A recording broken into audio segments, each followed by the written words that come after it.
हम यूसुफ़े ज़मां थे अभी कल की बात है। तुम हम पे मेहरबां थे अभी कल की बात है। वो दिन भी थे कि हम ही तुम्हारी ज़ुबां पे थे। मौज़ूए दास्तां थे अभी कल की बात है। कुछ हादसों से गिर गया हूँ मोहसन ज़मीन पर। हम रश्के आसमां थे अभी कल की बात है।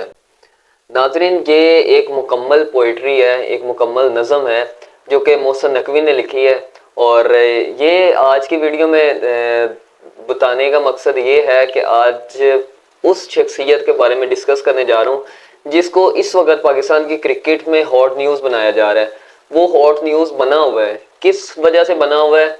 उसकी फॉर्म वापस नहीं आ रही, वो अपनी कंसिस्टेंसी वापस नहीं ला पा रहा, और सबसे बढ़कर अभी जो चैंपियंस कप होने जा रहा है वो शख्स जो है वो under the captaincy of Mohammad Haris खेलेगा। मैं किसकी बात कर रहा हूँ? बाबर आजम, पाकिस्तान की रन मशीन बाबर आजम।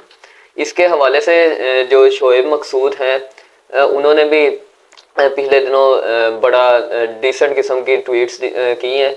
वो कहते हैं कि विराट कोहली अपनी जगह पर है, रोहित शर्मा अपनी जगह पर है, वो ग्रेट बैट्समैन है, वो उनका क्रिकेट में बहुत ज़्यादा कंट्रीब्यूशन है। लेकिन पाकिस्तान में इस वक्त जो सबसे बेस्ट प्लेयर है वो बाबर आजम है, और इस बात में कोई शक नहीं है। बाबर आजम एक वक्त था कि वो यहाँ पर था, यहाँ पर अरूज पर था, हर तरफ बाबर आजम के चर्चे थे। अब बाबर आजम के चर्चे भी हैं लेकिन उन अल्फाज में नहीं है। अब बाबर आजम के चर्चे हैं लेकिन अल्फाज बदल गए हैं लोगों के। किस वजह से बदल गए हैं? क्योंकि वो बेचारा अपनी कंसिस्टेंसी खो बैठा है। उस बेचारे की फॉर्म वापस नहीं आ रही। वो मेहनत कर रहा है, स्ट्रगल कर रहा है, लेकिन उसकी फॉर्म वापस नहीं आ रही। देखें, फ्रेंचाइज कोई भी क्रिकेट टीम का ओनर है, उसका ये राइट होता है कि वो किसी को भी रख सकता है ना अपनी टीम में एज अ कैप्टन। ज़रूरी नहीं है कि वो बाबर आजम को रखे। उस टीम में अगर बाबर आजम भी है, उस टीम में अगर हारिस रऊफ भी है, जमान खान भी है, तो उसने मोहम्मद हारिस को प्रेफर किया कि वो मोहम्मद हारिस को रखेगा। इसमें बाबर आजम पर आने की कौन सी बात है? बाबर आजम पिछले कुछ जिसे कहते हैं कि मंथ से कह लें कि अपनी कंसिस्टेंसी खो बैठा है। उस बेचारे के बैट से अब रन्स नहीं आ रहे और उसे तरह तरह की तनकीदों का सामना करना पड़ रहा है। एक बात याद रखें, बाबर आजम अगर फास्टेस्ट सेंचुरीज की बात करें ना, फास्टेस्ट सेंचुरीज की, आईसीसी के बोर्ड में आईसीसी का एक पूरा पैनल है जिसमें फास्टेस्ट सेंचुरीज का के वो मेंबर्स लगे हुए जिन्होंने फास्टेस्ट सेंचुरीज की हुई है।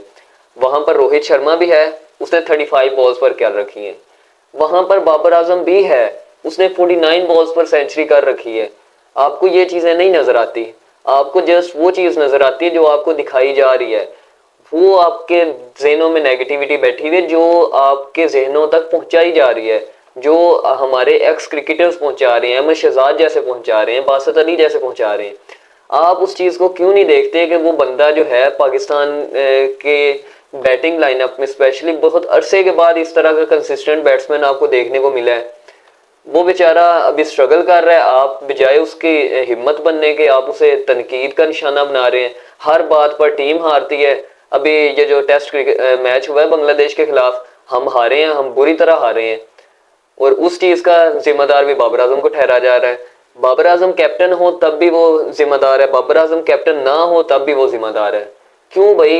ये चीजें हमेशा एक बंदे पर नहीं ना आती। आप शान मसूद को क्यों नहीं कहते? शान मसूद से बैटिंग नहीं हुई, आप उसे क्यों नहीं कह रहे? आप बाबर आजम पर आ रहे हैं। वो बल्कि स्टेटमेंट कुछ इस तरह से अब बन चुकी है कि बाबर आजम ने जानबूझकर रन्स नहीं किए जिसकी वजह से पाकिस्तान टीम हार गई है। शान मसूद ने कौन से रन्स किए हैं? या दूसरे बैट्समैन ने मोहम्मद रिजवान के अलावा कौन सा ऐसा बैट्समैन है जिसने through out the series runs किए हैं?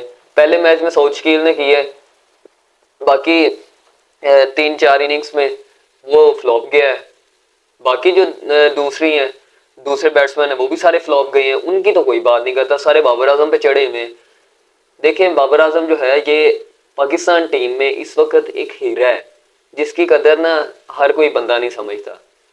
हीरे की कदर या सोने की कदर वही समझता है जो उसके रेलिवेंट का बनता है, नहीं तो और कोई नहीं समझता। बासत अली ये तो चवले मार रहा है, सीधी सी बात है। जो कभी ये ना एक बुजुर्ग आदमी होता है ना किसी भी खानदान में, जिसे कोई काम नहीं होता तो वो अलग अलग किस्म के मशवरे दे रहा होता है कि आपको अभी शादी कर लेनी चाहिए, आपकी उम्र गुजरती जा रही है। उसका रिसेंट बयान आया है बासत अली का बाबर आजम के हवाले से कि भाई आपको अभी ना शादी कर लेनी चाहिए, आपकी उम्र गुजर रही है।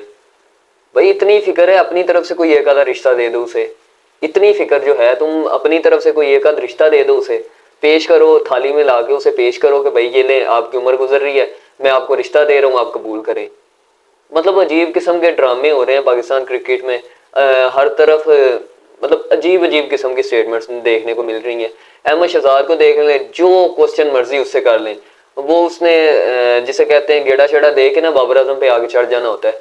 तो भाई तुम्हारा स्ट्राइक रेट क्या था जब तुम भी तो ओपनिंग करते थे ना, ओपनिंग करते रहे हो, तुम शर्जील खान के साथ ओपनिंग करते रहे हो, तुम नासिर जमशेद के साथ ओपनिंग करते रहे हो।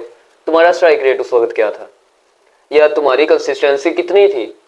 तुम्हें तो लड़ाई झगड़ों से फुर्सत नहीं मिलती थी। तुम कहाँ पर किसी को कुछ दे सकते हो, या पाकिस्तान टीम को कहाँ पर सर्व कर सकते हो? तुम्हारे पल्ले ही कुछ नहीं है। तुम बातें किस लिहाज से कर रहे हो, मुझे तो ये बात नहीं समझ आती। ये अजीब किस्म की फुफो बनी हुई है आजकल पाकिस्तान क्रिकेट में, अजीब किस्म की फुफो बनी हुई है। पता नहीं चल क्या रहा है। एक बाबर आजम को रगड़ी जा रहे हैं, रगड़ी जा रहे हैं। भाई बाकी टीम भी है, टीम में 11 लोग होते हैं, आप एक बंदे को जिम्मा नहीं दे सकते, बाकी 10 लोगों को भी जिम्मा दें। आप हमेशा बात को घुमा शुमा के एक बंदे पे ला के नहीं छोड़ सकते। या फिर आप मैनेजमेंट पे कह सकते हैं कि भाई मैनेजमेंट नहीं सही काम कर रही, वो आप कहें। अब हमेशा बाबर आजम मैनेजमेंट का पार्ट नहीं है। बाबर आजम ने टेस्ट टीम सेलेक्ट नहीं की थी, ये आपकी मैनेजमेंट ने सेलेक्ट की थी, ये आपके कैप्टन ने सेलेक्ट की थी। आप अपने कैप्टन पे नहीं आ रहे, आप अपनी मैनेजमेंट में नहीं आ रहे, आप बाबर आजम पर हर बात पे तनकीर की जा रहे हैं। यार होश होश के नाखुन लो आप लोग पढ़े लिखे आदमी हैं। खैर दूसरों को छोड़े, अवाम पढ़ी लिखी है, आप लोग नहीं पढ़े लिखे ना। ये अहमद शहजाद जैसे हो गए, बासत अली जैसे हो गए, ये पढ़े लिखे जाहिल होते हैं इस तरह के।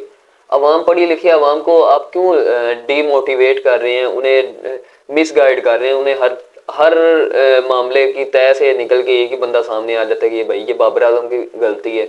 ये ऐसा कुछ नहीं होता। खैर आप लोग ये बाबर आजम, मैं यकीन से कहता हूँ बाबर आजम एक सीरीज में, ये जो आगे हमारी इंग्लैंड के साथ है ना टेस्ट सीरीज है, ये अक्टूबर से स्टार्ट हो रही है, अक्टूबर से ही स्टार्ट हो रही है। तो ये जो है अभी आप लोग देखेंगे इस सीरीज में अगर बाबर आजम ने परफॉर्म कर दिया ना, आप लोगों की बल्ले बल्ले वाई वाई, वही बाबर आजम हो रही होनी है। इज्जत किसकी नहीं रहती? अहमद शहजाद जैसे लोगों की नहीं रहती, बासित अली जैसे लोगों की नहीं रहती, और बहुत से फॉर्मर क्रिकेटर्स हैं, एक्स क्रिकेटर्स हैं, उनकी इज्जत नहीं रहती। क्यों नहीं रहती? वो उस बंदे पे तनकीद का निशाना बना रहे हैं, उस बंदे को जिस बंदे की फैन फॉलोइंग की कमाल की है। इस वक्त पाकिस्तान में 2 ऐसे बंदे हैं जिनकी फैन फॉलोइंग, ऐसे फैंस हैं, ऐसे ऐसे फैंस हैं जो अगले बंदे को हिलने नहीं देते। 2 ही बंदे हैं, एक कैदी नंबर 804 इमरान खान साहब, और दूसरा बाबर आजम। ये 2 बंदों के फैंस जो है ना, ये आपको ले दे के पड़ जाते हैं अगर आप कहीं किसी बात में गलत निकल आए। तो ये आपको भुगतना पड़ेंगी। अभी तो बातें कर रहे हैं ना, खैर रुक जाए थोड़ी देर। कितनी देर फॉर्म नहीं रहेगी? विराट कोहली की देख ले, वहां पर उस पर तो तनकीद नहीं होती, उसकी भी तो फॉर्म नहीं है ना इस वक्त, उसके हाथ में भी फॉर्म नहीं है, वो भी आउट ऑफ फॉर्म चल रहा है। अभी यहाँ पर आप बाबर आजम पर तनकीद कर रहे हैं, तो ये इसकी फॉर्म वापस आने दें। कितनी की देर फॉर्म वापस नहीं आएगी? कितनी की देर आप सोच लें, कितनी की देर फॉर्म वापस नहीं है? 2 series, 3 series, 4 series, at the and वही उसकी कंसिस्टेंसी वापस आ जानी है। मुंह की आपको खानी पड़ती है।